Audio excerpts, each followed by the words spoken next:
Big win for you against a very durable opponent. So I guess, how do you feel about your performance in this win tonight?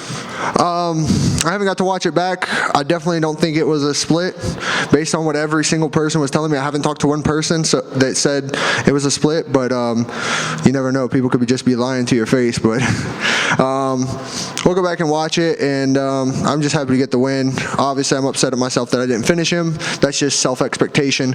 But going into the fight, I knew how tough, how durable, how experienced Chris is. And, you know, I was supposed to fight a guy with pillow fists, and I come here and fought a guy that can crack. And we put a show on for everyone. We saved the card, and no matter what, that's what me and Chris do. We come here, no matter what, we show up, we go to war, we put on a show for everyone at home, everyone here to watch, and that's exactly what we did, and we lived up to that expectation. Yeah, no doubt. I know you had a lot of respect for him. Seemed like you guys were conversing a little bit out there, having a fun time. I don't know, is that challenging to go, you know, put on a show like that and you know, dig deep against a guy that you have a lot of respect for? For me personally, I'm at a different headspace now. Now that I'm growing older, I'm figuring things out, growing. I'll have all the respect for him after. I have respect for him during, but I'm trying to win. I'm trying to put food in my kids' mouths. I'm trying to set up for a future. I'm trying to be a champion. So we both know what we signed up for. He could have easily slept me again. I could have easily slept him. But again, we both know what we signed up for, so there's no hard feelings from my end. I don't think there's any from him. We went out there and we put it all on the line for everyone here, and everyone at home. Anyone can say what they want, but ain't nobody can do what we just went in there and did. There's so many guys that Chris could beat. Chris could beat anybody in the top 15 on any day. Chris is a stud, and we just went out there and we did what we did. I know you had a lot of respect for his striking. Were you surprised at how good his submission defense was as well? I mean, you were at it back several times, and he was able to battle out.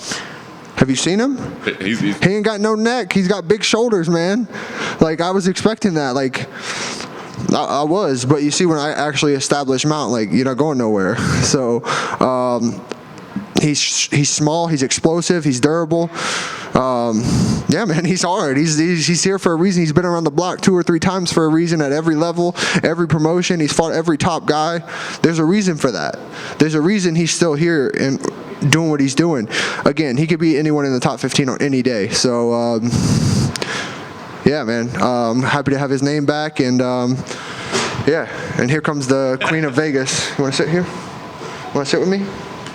All right, love you too. Want to drop your glasses off for you? Yeah, I guess so. She said he's swelling too much. I guess I can't see, but.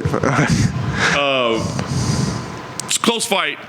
Honestly, it might have been the last sequence that won you the entire fight. So did you see that he was hurt, or what happened in that moment? Or obviously it was clear afterwards, but you hit him at the same time, like his hamstring was hurt as well. So what was going through your mind? Did you see what happened during all that? I mean, I don't know if it was my knee that popped or his. All right, I don't know if it was my knee that popped or his that popped when I had his back and I went for his leg, but that's kind of why I let go. I thought it was mine that popped, but it is what it is. Like I said, we both know what we signed up for. I don't know. I thought I need to go back and watch it, obviously, but I definitely thought I landed the cleaner shots. I'm very good at making people think they hit me. There was a lot of grazes. I remember a lot of them. He hit me flush, obviously. We just did 25 minutes. I'm not going to say the man didn't hit me, because he definitely hit me. But I definitely think I hit him way more cleaner than he hit me. I took him down. I had to show a lot of tools tonight and against a veteran, and I did just that. And again, I haven't watched it. I haven't talked to anyone that said it was that close, but you're the first one, so. It was a great fight. It was close to it. I guess last thing for you kind of called for the title shot. I mean, do you take a hard line in that? Like, hey, that's all I want right now? There's so much going on in the division. I mean, are there other fights that you would take or other things that interest you, or is it that or nothing? Anyone who sits up here and tells you that they tell the bosses what to do is a damn liar. Unless you're Conor McGregor, you ain't telling UFC what to do. I ain't going to sit up here and act like I'm going to tell them what to do. I don't put enough asses in the seats to do that, but damn it, I have all the abilities in the world. I have all the skills in the world. I have everything that can be a champion and make it something big. For some reason, I just don't have the following, but I don't care. I come to fight. I don't care about followers. I like to go out with my family, my friends, and still be left alone. You know, I like my privacy, but for me, I I hope I can get Dickus Ness. That's the whole point, right? I want to be champion. I think I can clear as day beat him in every realm. He's the luckiest guy I've ever seen, but I know I can beat him for sure. And but if they say no and they say I need one more, then it is what it is. But let's just not forget Islam fought for the belt after beating Bobby Green on short notice. So I went out there and basically just did the same thing against a tougher opponent ranking-wise with a better resume, I would say, or a close resume. I don't know about better, but close. So we'll see. Brendan, to your left. What does it mean to you to be a girl dad? It's different. It's different. I mean, I don't know what it is like to be a boy dad because I only got 2 girls, but it's great, man. They definitely bring a whole new aspect to your life. They change a lot of things. As they get older, mine's really, really sassy, like really sassy, and I don't know where she really gets it from. I guess my mom's starting to spoil her way too much that's sitting over there. But at the end of the day, it's a blessing. She's great. I love her to death. Do anything for her and her sister. And that's the reason that we go out here and fight and put it on the line. That's why I'm not allowed to quit. Like, I had to dig deep in that last 3 minutes. And I'm not going to quit. I'm never going to quit. You got to put me out. That's how all my fights are. You win by putting me out. And to go back to your question, yeah, man, I'm in love with my girls. Hopefully I get a boy before it's over with, but I love my girls. Did you hear them at all during the fight? No, my mom asked me if I did. I was just so focused. I could hear my corner. I could hear his corner. That's really all I could hear. I couldn't really hear anything else. I could hear Bilal Muhammad too. You know, we've been together a long time, training together, so I know his voice, and that's my boy. So that's really all I heard, to be honest. As a fighter, as a father, as a man, how have they improved your life and made you better? They make you strive for more. They make you want more. She's, as you can see, she does what she wants. Yeah, the motivation's different. It's tough too. I come from just me and my brother, my mom and my dad. My dad's a real Southerner. My dad's old school, so. You're beautiful. So it's a learning process. You know, we never had any girls, so my brother had his daughter, which she's somewhere around here, and it's all been a learning experience, learning girls. But yeah, man, it's a fun ride. It's a fun journey. I know it's gonna get tougher. I do all the waters. Those are for you, huh? Say hi. Hi. What's your name? Brentley. Brentley what?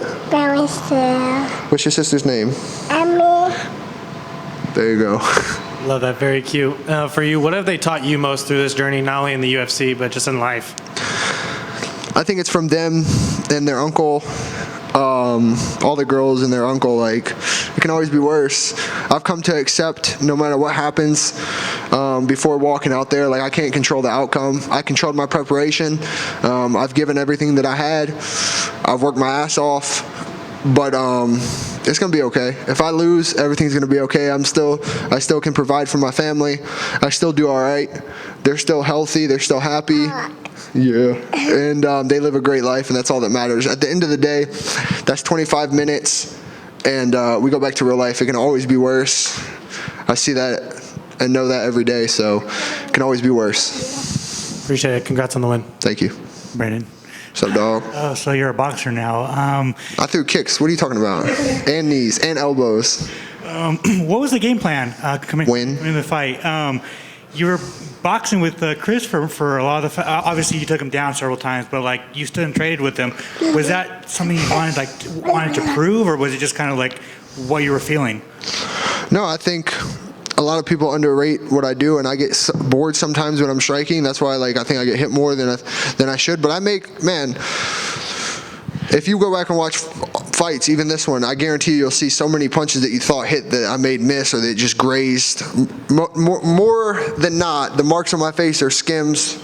So, you know, I get a fat lip, but I got big lips, I guess. So, hey, let people think what they want. It's different when you're in there, especially in that small cage, you know, with a guy like Chris, you know. So I can do anything with anyone in the world. I can hang with anyone in the world in any aspect. Striking, wrestling, jiu-jitsu, I think that says its own self, you know. I don't have to speak much on that. But I can do it all. I can do 25 minutes. This ain't the first time I've done 25 minutes. So I can dig deep. I can do everything. I don't have to keep speaking. My resume speaks for itself. So I just did what we practiced. We only had two weeks of training, and I just did what we worked on. Me, Tuco sat down, really did a lot of work. Henry Concho came in, did a lot of work. Andre came in, we worked. So my team came in and they really stood up for me, and we got it done. That's simple as that. We all hands on deck. It was a group effort. I just went in there and did what we were taught and what we worked on. Again, I live with Tuco when I'm in camp, and we spend every second together. Sometimes we're fighting at each other like brothers. Sometimes we're pissing each other off. But at the end of the day, I got his back, he's got my back, and we're through it all. We sit there and we'll talk about it when it's rough. We'll sit there and talk about it when it's good. Luckily tonight we're going to sit down and talk about it when it's good. He's going to go back home to his family. I'm going to go back home to my family, and we'll see each other again real soon. The first time you gone five rounds in a minute, how do you feel in there? I was ready to go 5 rounds last time too. I know I can dig deep. We do rounds and rounds and rounds and rounds and rounds and rounds in the gym with some of the best guys in the whole world. They push me, but at the end of the day, I really feel I'm the best in the world. I'm top dog, and self-belief. I believe in myself. I believe in my skills. I'm very confident, and again, I'm very blessed to go out there and get the job done tonight. I don't think it was a split. You can say if it's a split or not.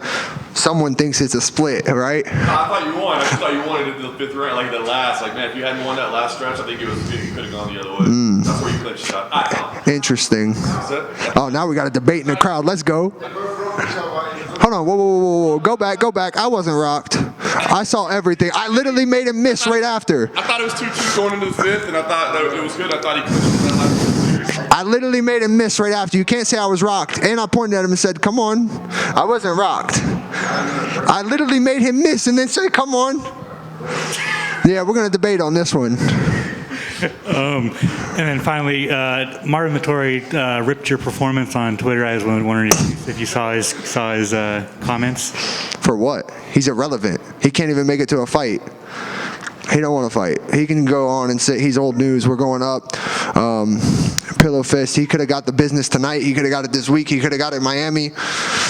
What? You want to talk now? Only time the dude wants to talk is when there's people in between us. It's that simple.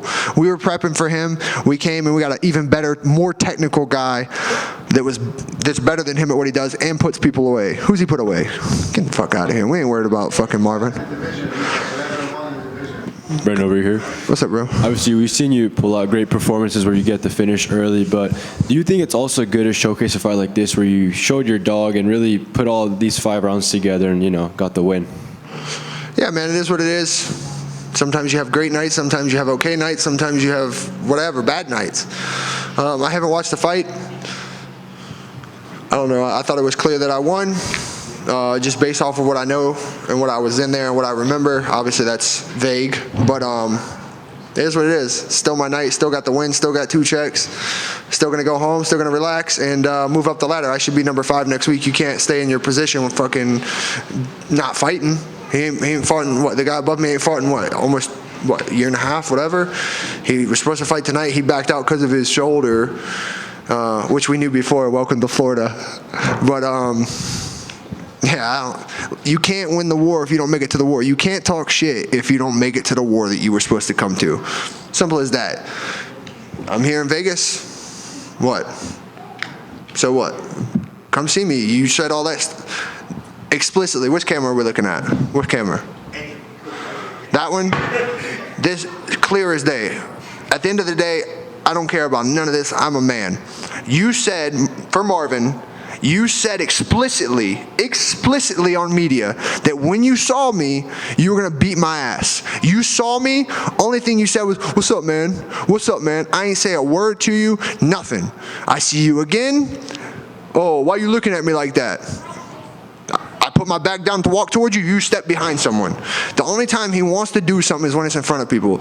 So I don't give a fuck. If you see me, stand behind what you say. If you're a man, stand behind what you say. That's my problem. I never said anything about him.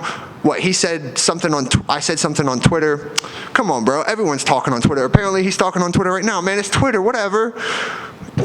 if you feel that way, keep the same energy when you see me in person. You've seen me multiple times. It is what it is. I'm about whatever. I don't care. I ain't gonna start nothing, but I ain't no bitch, and I ain't gonna run away from it. So at the end of the day, that's the only thing left I have to say to Marvin. We're not gonna fight unless you wanna fight me here, at my gym, whatever. You're behind me. You had your chance twice. You could have fought me last year. You could have fought me tonight. I prepared, I showed up, I saved the card with Chris. So that's the last thing I'll say regarding Marvin. Say what you want, talk what you want. When you see me, do something if you really about it. Fair enough. And speaking of Chris, that moment at the end there where you guys are both on the ground after the fight end, it's a pretty cool moment. So how did that feel, and what was going on through your mind during that sequence? Man, I was tired. Shit, we just got after it for 25 minutes. Again, I have nothing but respect for Chris. I like Chris as a human, as a fighter, as a man. I have a lot of respect for Chris. So sitting down with him, then I saw he was hurt. Fuck, I'm kind of hurting too. Yeah, I don't know. Again, I just have a lot of respect for him. And, it is what it is. We went in there, we did what we did, and job done. Now we'll see each other at the PI, and we'll still talk, and who knows, one day we might run it back again. You never know. Last one for me. I know you had a choice of words for Khamzat Chimaev, one of these media days we had you here. Now he got booked with Robert Whittaker, so I just want to get your thoughts on that matchup and how do you think it's going to go? I guess we'll see. I guess we'll see a lot about him will be said. I think for once he'll have a test at this weight class, and we'll see what happens. Rob is a stud. He's an OG. He's done what he's done. A lot of people think he's on the down, but he just had a good fight against Costa, and we'll see what happens. This division's kind of weird. Right time, right place. You never know what happens, but that's an interesting fight. I really believe that's an interesting fight. But I think Rob's experience and grittiness will pull him through. He's very technically inclined. He's a savage when he wants to be. When he has to pull that dog out, we know he has it. We've seen that with him and Yoel Romero a couple times. So very interesting. Young guy versus old vet, and yeah, we'll see. But I think Rob will pull it at the end. I think his experience will bring him through. Congratulations on the win. Thank you, man. Thanks, everyone.